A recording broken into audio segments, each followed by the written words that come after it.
Hi, I'm Erik Hall, the managing editor of the Telegraph in Alton, Illinois, and I'm joined by Naila-Jean Meyers, the assistant sports editor at the Minneapolis Star Tribune. Is that your correct title? It is senior assistant sports editor. Okay, thanks for clarifying that. Yeah, can't leave that senior out. It's important. But yeah. How did you get involved with APSE? That's Jim Luttrell's fault. Jim Luttrell, I worked with Jim Luttrell at the New York Times for many years, and he was the main APSE representative at from there for a while, and he would put together contest entries. He would go to judging. He would he was the one who was preaching about becoming involved. I actually think my first time at APSE was actually well before then, though, because I had moved to New York from St. Louis, and I want to say in 2007, around there, the summer conference was in St. Louis. 2006, 2007, I can't remember. And Tom Jolly, who was the sports editor at the time, told me and Jason Stallman, who both had moved to New York from St. Louis, that we could go to that conference if we wanted to go back to St. Louis. And so I did go to that convention that year and met a lot of people in the organization and had a good time. And then didn't really go to another one for a while. And then Jim suggested I go to judging one year. I want to say this was 2015 or 16. Could have even been 2017. And I did that. Again, had a great time. I went with him that year. And I think in the subsequent years, I became the APSE representative for the Times sports department, and that's really how I got more actively involved. So I did. So it was through judging. It was through the contest, which I know is a familiar story to people. Summer conferences didn't really work in my schedule. In the early parts of my career. And so I didn't really, it was that they weren't really on my radar, but winter would come along, and when we're putting the contest entry together, you start to get excited about judging and going to Florida where it's warm, and things like that. So I really enjoyed my time, the first time I went to judging, and I made it a point to go back every year. I didn't always make it to the summer conference again because sometimes that just didn't work my schedule, but I did after my first year at winter. I think I went back. I've been back every year since then. So I also did some remote judging for the digital contest as well. So yes, long story short, it was a contest, it was judging, and that's how I met all these people and got involved in the organization. What did you enjoy about the organization that made you keep coming back and then eventually lead you into leadership? I mean, judging is a lot of fun. I mean, that's the foundation of it. You get to read great journalism from all over the country. You get to meet people who are, in similar positions of you, or in positions that you are trying to achieve for in your career. And there's a lot of, judging is a lot of reading. Sometimes it's a lot of reading on your own. But the conversations you do have about journalism are great. There's a lot of social time built into those sort of things. So just getting to know people and having good conversations, also good. And, that's, of course, how you meet the people who then encourage you to be more involved, right? So, meeting people like you, meeting people like Tommy Dees, John Benrowski, who are always encouraging people to be involved in the organization. And, it's people like you all who got me to be more involved. And it was the sort of camaraderie, right? And the sort of joint purpose that we all had that made me want to keep coming back.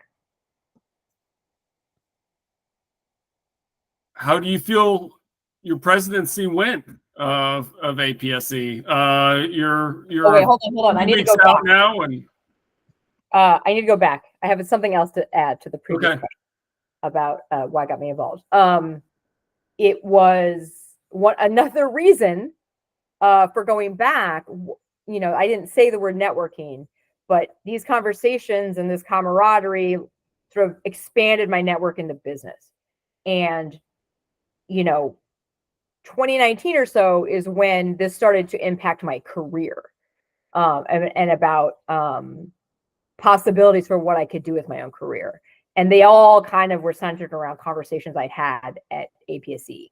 So, you know, and because those conversations started at APSE, I wanted to keep going back and having those conversations with people outside of my own workplace and just in the broader industry across the country.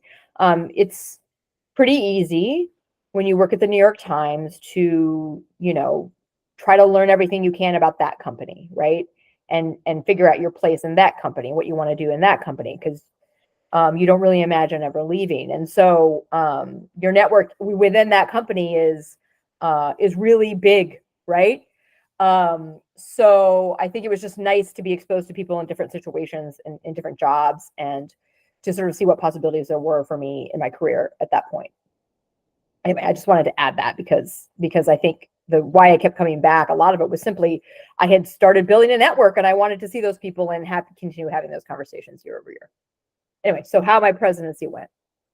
Sorry, this is going to be a bad editing task for you. I thought it went pretty well. I mean, it went fast. I started in July and ended in June, so I think I was only in for 11 months.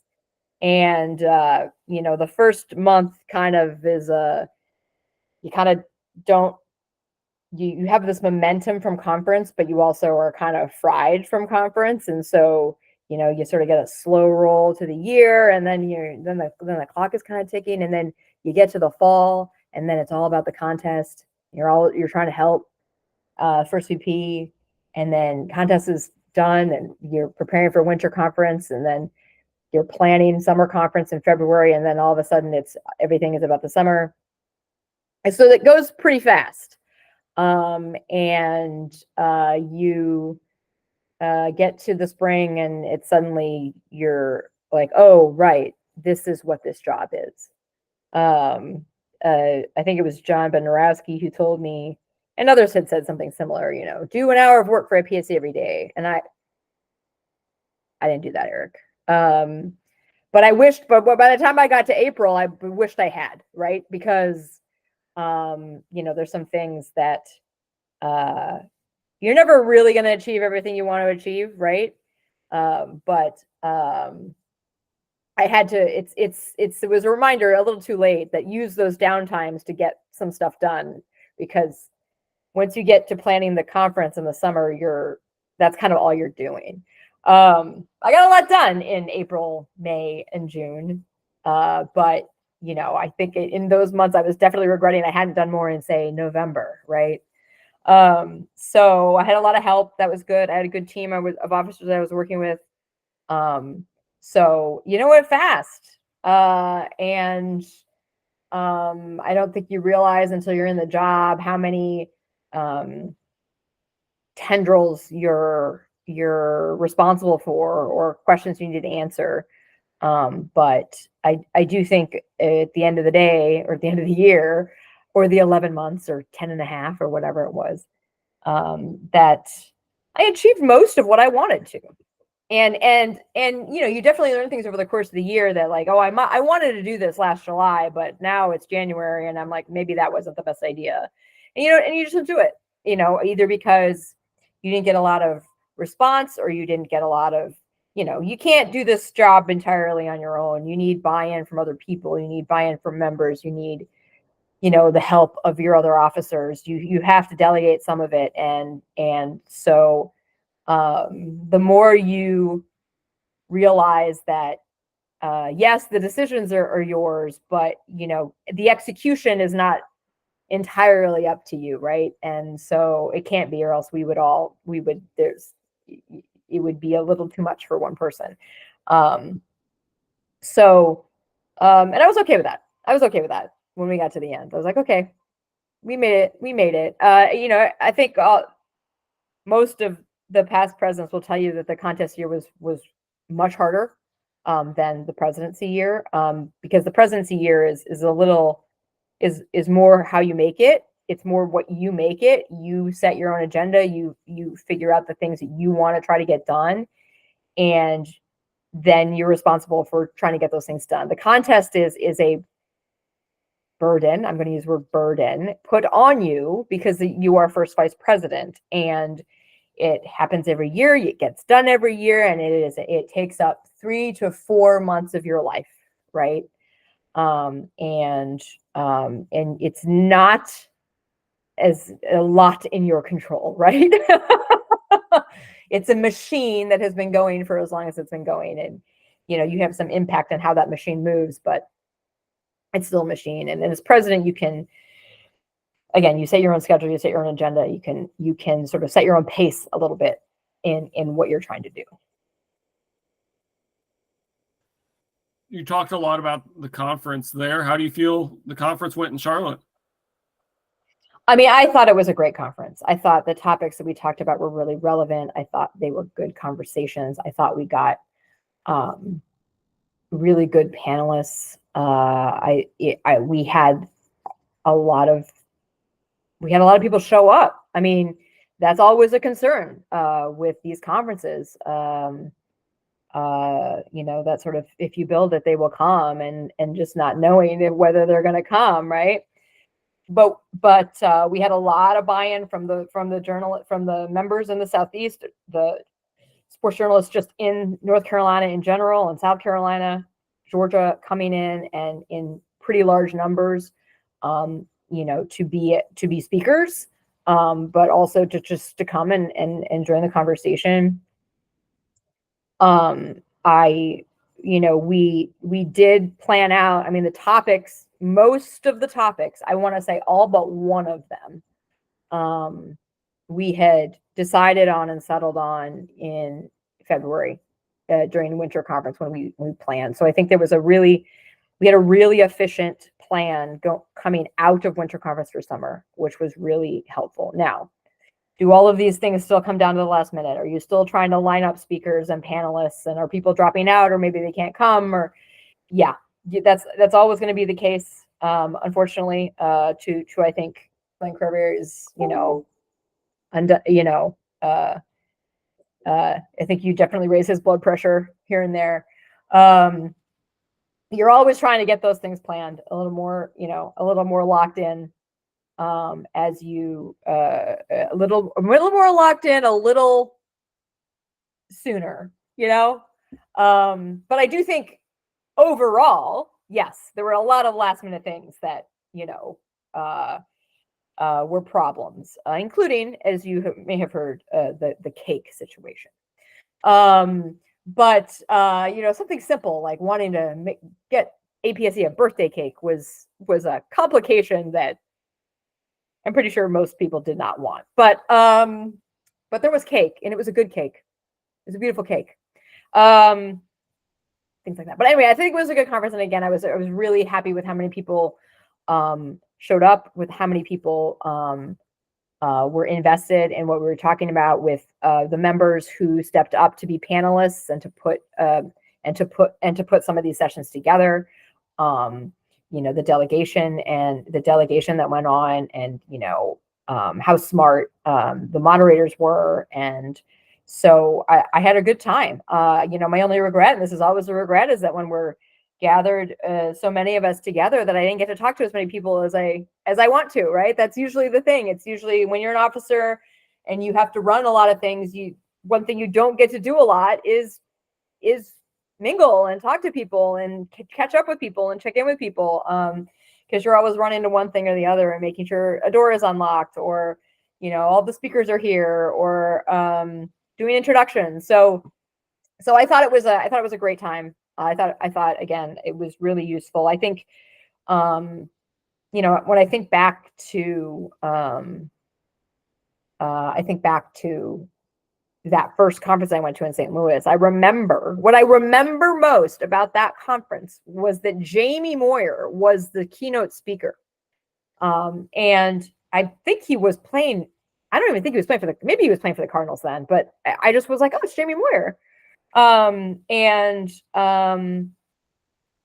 I think we have shifted our focus a little. Some of this was financial, some of this is just where we're having it, to bringing in more practical, you know, sessions and panels to be like, how does this, you know, our jobs are evolving and changing so fast. And I think what our members have said and what we have put on for them is much more, you know, hands-on skills and tools for how we do our jobs today, because that is changing all of the time, and useful tips and advice that we can have for each other as we try to navigate this space. You know, we got the ACC commissioner at the last minute to come talk, and I am very grateful that Jim Phillips showed up. They were interested, they wanted to come, they wanted to talk. People got good stories out of that conversation. That's the old school keynote address we're not trying to do keynote addresses anymore, but he wanted to come with the last minute. He flies in, he comes, and he has a great conversation. It's pretty forthcoming. So we had a little bit of both the sort of newsmakers and local sports folks, and then journalists and the sort of journalist toolbox type idea. So I do think there was a great balance between issues in sports journalism and then like tactics of sports journalism. Yeah. I thought it was a great conference, and you did a great job putting it on. It was also shorter, right? So it's 1 day shorter. We decided to go to a 1 day shorter conference to save everybody money, both the organization and the people coming to the conference. And we still jammed it full of stuff. And again, probably making Glenn a little bit nervous, but you know, I think that was the right decision. We will probably stay at 3 days. But you know, we might balance our time a little differently in the future. But you know, that was an experiment. But you know, it was something that Glenn had talked to me about well in advance of me becoming president, because both Glenn and I were living in Minneapolis. We would meet for coffee and donuts and talk about these things. And he sort of laid the groundwork about a year and a half out to say, what if we went to 3 days for summer? And I was like, sounds good. And I do think it worked. We'll see how that format goes in the future. I will have some responsibility for that next summer because the conference is here. So I'm going to help Dan and Glenn and everybody else plan that one on the ground. So we'll see how the new 3 day conference. I mean, that was one of the bigger changes of my administration, which again was not my idea. It was me executing someone else's idea and agreeing with it and executing it. And that's a pretty big change that might be with us for a long time. Yeah, I thought it worked well. One of the big events every year at the summer conference is the Red Smith Award. How was that for you to get to present Bill Plaschke with the Red Smith Award? That was super fun for me. Talking to Bill when he was voted the winner was a great highlight of my year as well. Just that phone conversation.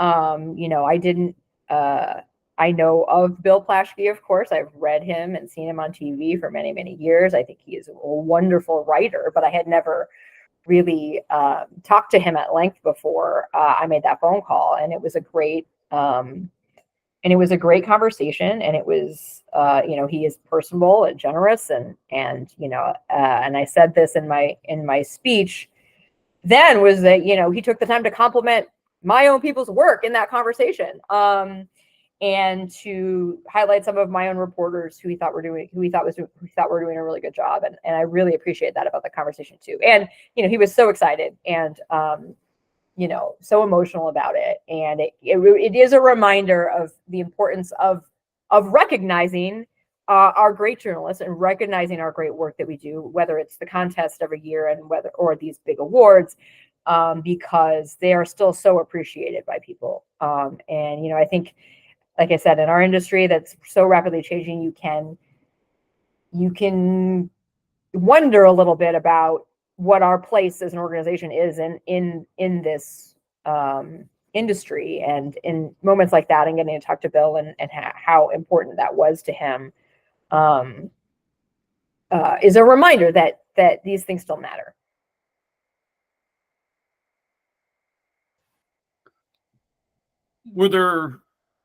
You've talked a little bit about things you've dealt with in your year. Any other particular challenges that arose during your year as president that stick out to you? Well, the main one was money. It was financial. And Bill Eichenberger told me this from the beginning. It was a year of austerity. We were in a not great situation with our budget. And so a lot of decisions about what to do, what programs to offer, what speakers to have, what even technology to be using, were affected by that. So I had to keep an eye on the bottom line, which most sports editors in this day and age are used to. And I also, getting a look under the hood is interesting. And I very much realized that in the infrastructure of the organization was a little creaky, and that anything we can do, any little bit that I could do, or Dan can do, or Paul can do next, that sort of solidifies that infrastructure, whether it's leadership committees, whether it's just having the PayPal work better. Like, I mean, the number of problems we had just with our PayPal on some things, or how many people needed permission to do this, that, or the other thing, or even trying to just do a straight up fundraiser was difficult to do. And plus, like, what the website is capable of, right? And so I think just like I didn't fix all those things. We didn't fix all those things, but we did find out about some things about our infrastructure that either need to change, or we can't change yet, or in the future maybe we want to use this program instead of this program. So some of it was simple. There was no really organized communications apparatus. I mean, like, truly, our database on our website, our member database, was really out of date, and and we had to fix that before we could really even communicate properly with our members. We didn't really know who our members really were. And, this person had a spreadsheet, and this person had a spreadsheet, and then the database looked a certain way. And it was pretty confusing. And there would be things like, I'd send an email, like a new member would sign up, and I would send them an email and say, here are all the things, that we do, or I would send an email to a member to remind them about deadlines coming up, and they would tell me, oh, I've never heard from the APSE president before. And I thought, well, that's not good. We need to make ourselves part of our members' lives, not in a way that, like, keep in touch with them, remind them that we're here and what we can do for them, because they need to value their membership in the way that I have valued my membership in my years in this organization. And in our busy lives, it can be really hard to do. But I think just creating some sort of more consistent communication method is also another infrastructure thing that I learned. And you know, realizing that we can post as many stories to our website as we want, or Facebook or X or those sort of things, or send a newsletter. All of those things are good, but sometimes it's just a personal email, one person to one person, is the best way to deliver information. And that is time consuming work. And you got to make sure you got the right emails. You got to make sure you know who the sports editor is at 150 different organizations, right? So, you know, we needed to clean that up, and that's not like a, you know, big, you know, interesting task, but foundationally, it's a really, really important one for a member organization, for an organization that is so driven by its members. We got to know who they are.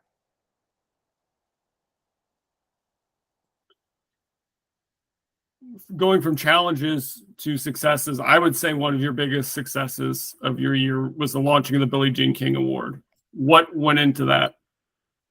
I would say that is probably the singular, not the only success, but like the biggest one, and the one that is going to be the most lasting, or I hope it's going to be the most lasting, right?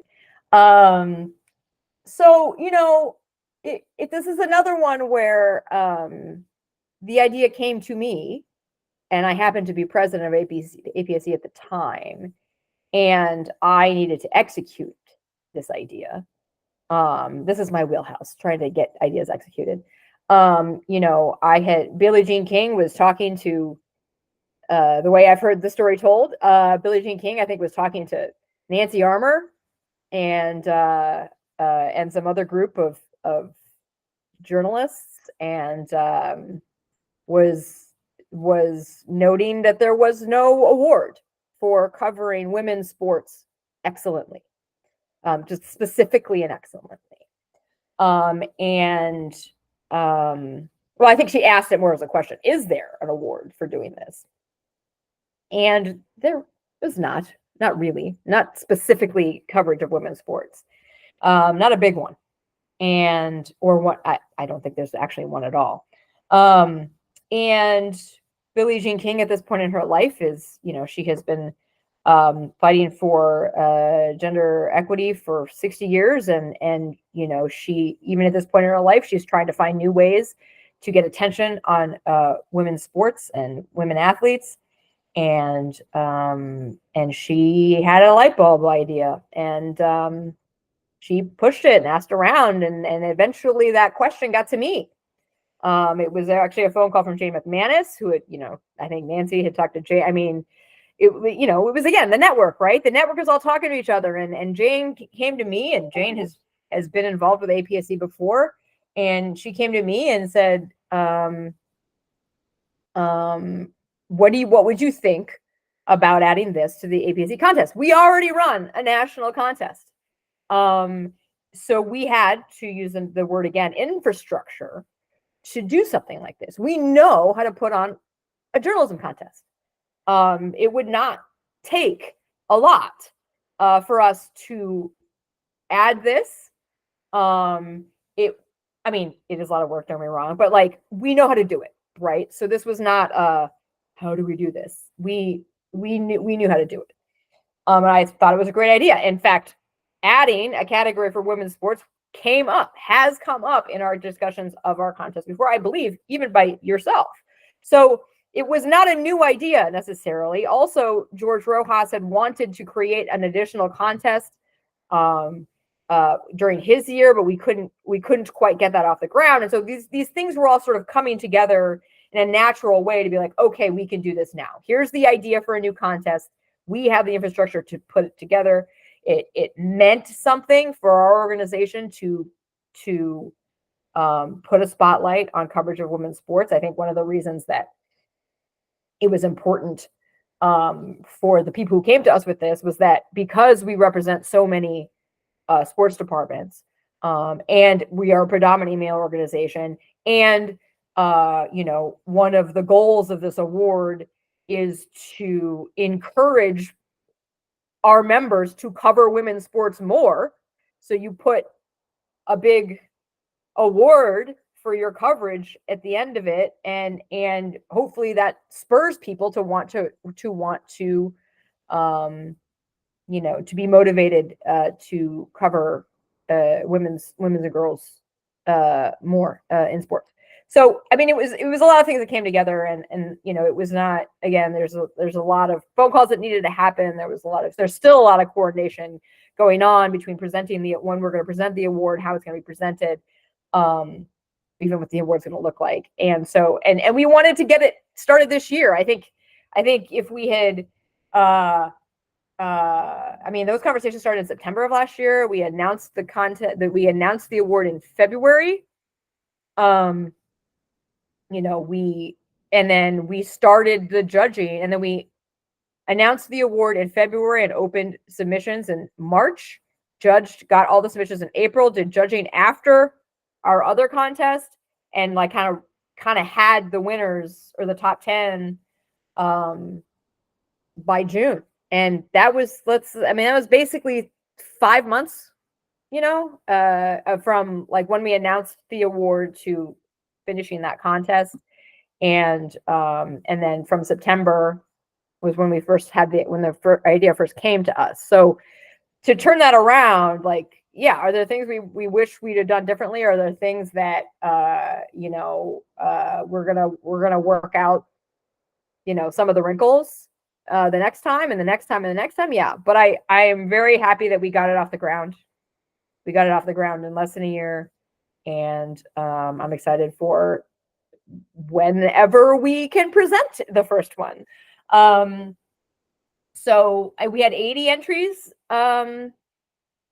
this time, which is a huge number. If you consider it a new contest, we opened it to anyone, members or non-members. We did not put that restriction on, and I don't think we plan to. But it was so it was great to see people who have kind of gone out on their own to cover women's sports enter the contest, and also those who have been covering women's sports for a really long time enter the contest, and that's what we wanted. And I think we're going to keep getting more and more entries as the years go on. I think we're going to be creating some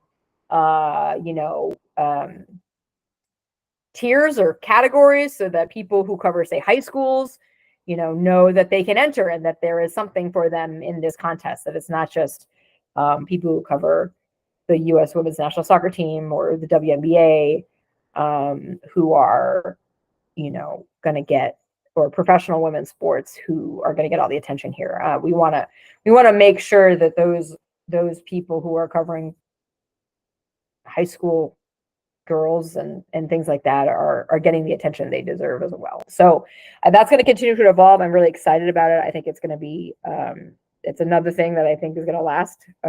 Billie Jean King will make sure that it lasts.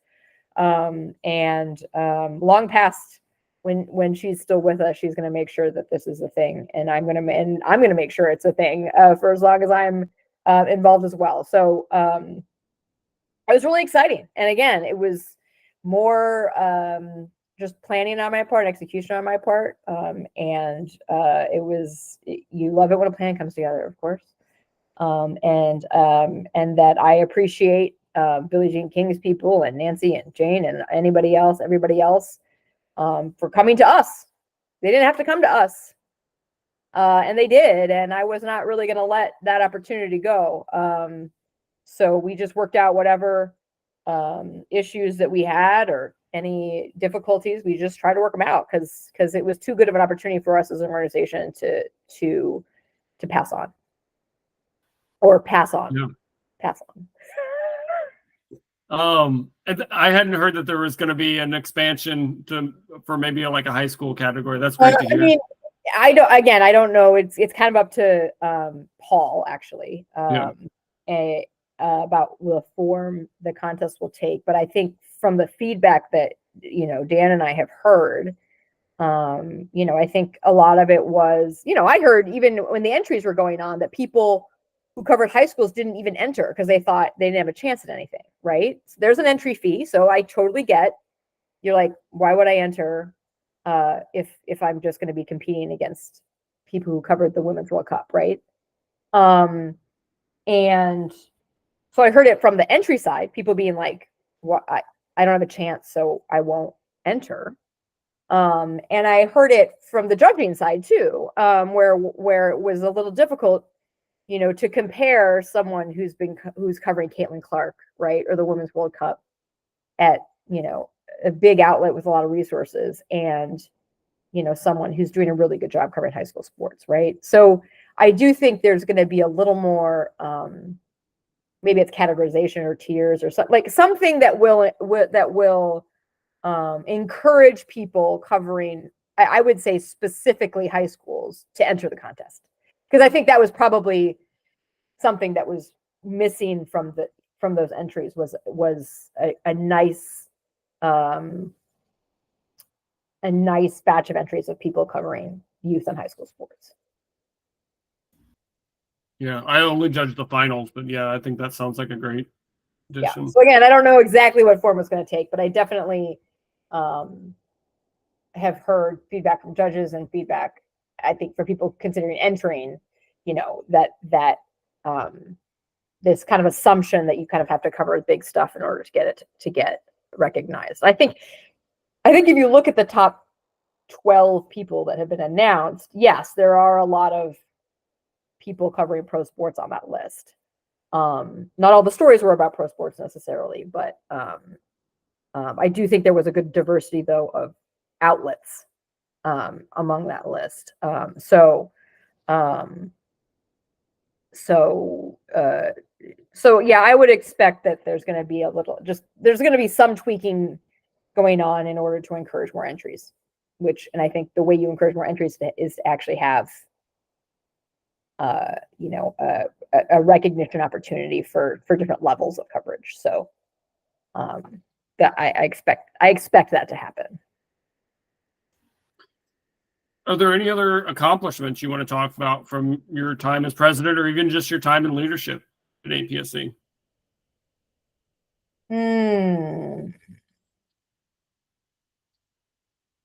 Yeah.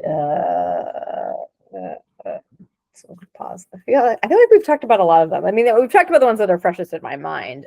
There's obviously, we had to sort of rebuild our website a little bit. That was Dan who mostly did that, but like we know our website is not optimal and is not optimized for what we want to do. And we're working on that. Like I said, it wasn't, you had to think about it a little more of like, what is actually the right way to communicate? Is it through articles on the website, or is it like email blasts or a newsletter? It's less, yeah, our website isn't working real well, and it's hard to search, it's hard to find things you're looking for. All of those things are true. But I think you also then have to evaluate just your general communication strategy. We are, we continue to want to develop a next generation of leaders in this organization. We have struggled a little bit, with maintaining leadership positions and maintaining people involved in committee work or any of that. That's completely understandable. Our lives and our jobs are keep us pretty busy, and even in my term, when Tommy nominated me to be an officer 3 or 4 years ago, I was 1 year into a new job, and I was like, I don't know, man. I barely, we were in the middle of the pandemic. I was like, I don't even really know what my day-to-day life is.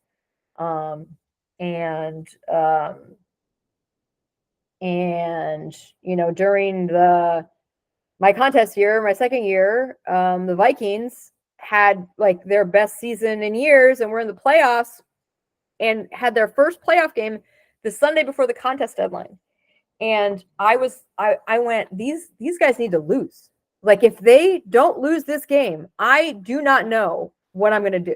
Because if they were going to go to the NFC divisional round and they were going to go out to San Francisco and play a game, and it would be contest deadline, and I'd have to be doing I had a lot of reasons. I just went, I need the Vikings to lose this game, because I don't know what I'm going to do otherwise. And it was, obviously they did lose the game, but after your team season ends, there's still a lot of work to do, but it was different than having that go on. And that was really hard. And you can't predict that. You can't be like, oh, it's going to be during the NFL playoffs and my team is going to be in the playoffs and I'm going to be, this is going to be really bad.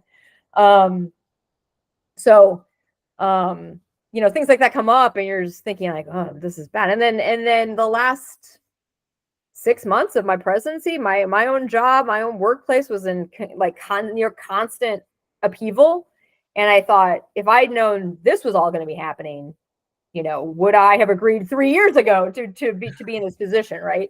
And even leading up to the 2 months leading up to the conference were pretty intense in my day job.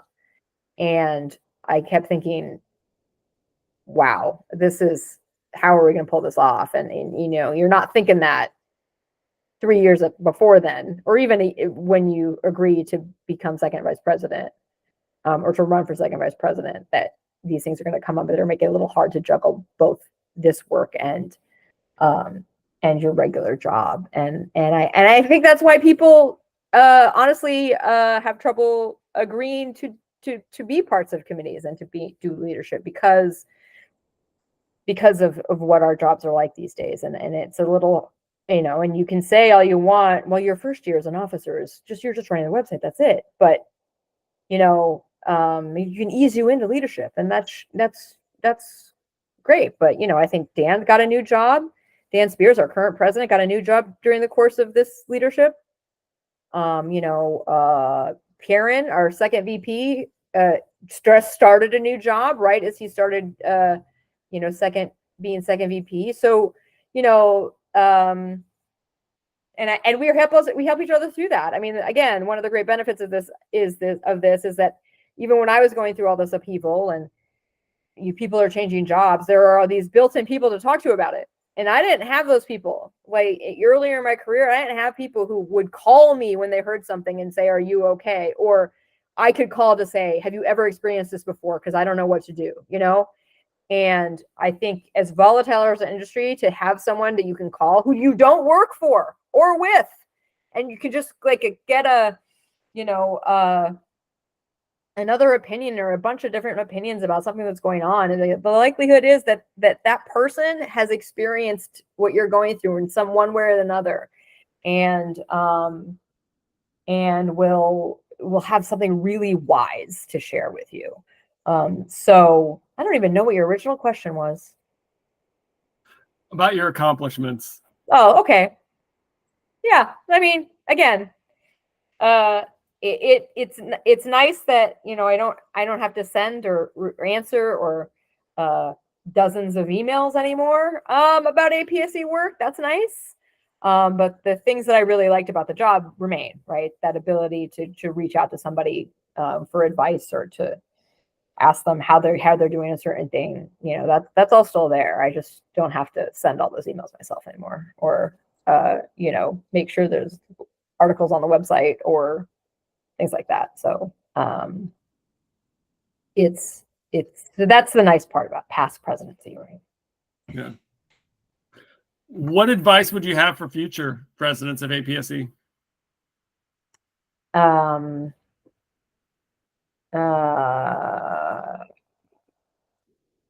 trying to think of something different than I've already said. I mean, it is, think of the agenda, think about what you want to achieve in both, pie in the sky ideas, but then also what's realistic and what is the most helpful to your organization. Like, I don't know that, I had a big hope to expand our virtual programming options. And we did a couple of those at the beginning, and then it just kind of, other things happened, and other things were more necessary and more needed at the time, and we didn't really do that. And that still frustrates me, but at the same time, but that's going to be, I think that's going to be like a constant thing for APSE presidents, is the programming part, and what are we offering to people, and things like that. So I hope that there are, there are these constants that APSE leaders are going to be dealing with year over year.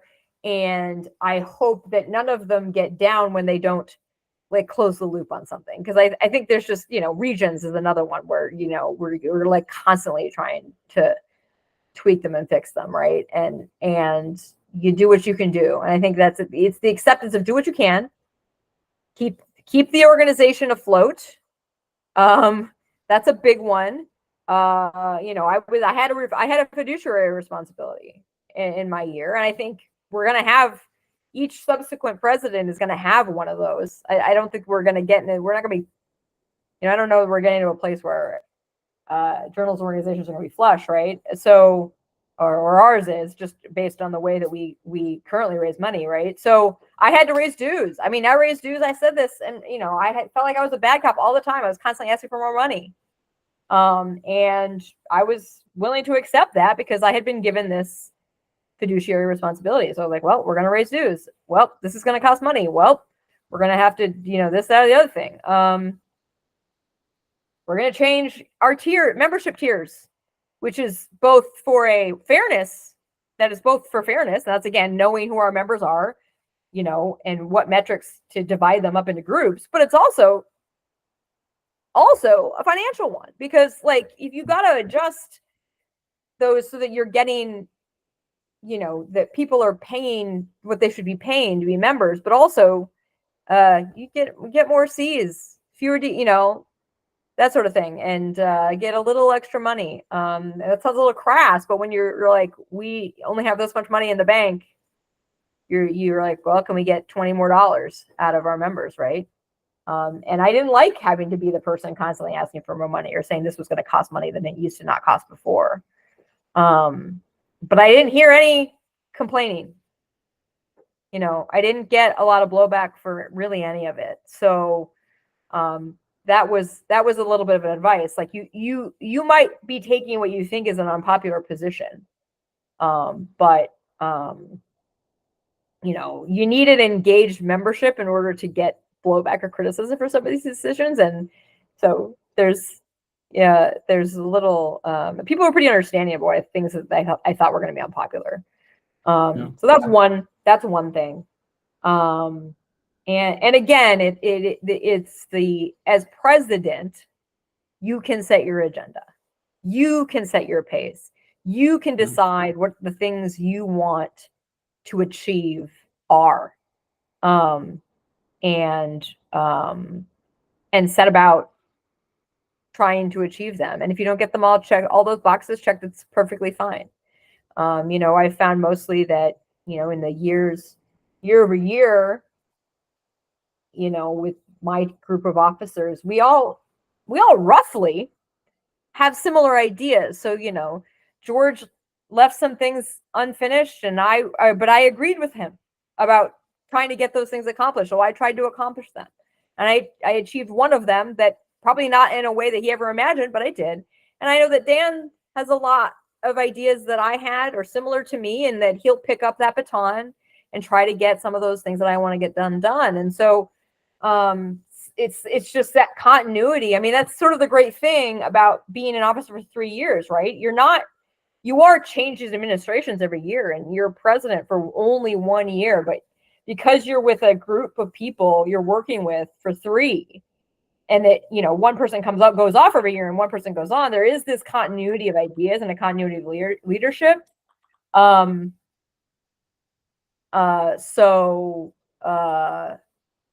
that's one of those things that that I would, that I want people to remember, is that you don't, it's basically not possible to achieve all the things that you want to achieve. And it's okay if you don't, as long as the organization's still around. And you're the biggest champion of the organization. And what you say and what you do still has impact. I mean, I think we doubt that sometimes, but there were certainly some incidents over the course of the year that made me think that we still have that what we say and do still matters to people. And that's a good reminder too. is there anything else you want to add or anything else you want to talk about? No. I mean, I'm glad these interviews are still continuing, and we have this little time capsule. As you know, I was joking about the birthday cake, the 50th birthday cake. You know, having sort of easy access to our history through these videos and through some other things was helpful, was handy for me in trying to plan our 50th birthday and acknowledge it. You know, the article on our website that's about our history is roughly 15 years old. Did you know that? It's a section of the website that talks about the founding of the organization. It sort of like gets to about 2014, and then I think it was for the, you know, or 2004. It was like for the I think it was for the 25th anniversary or the 30th.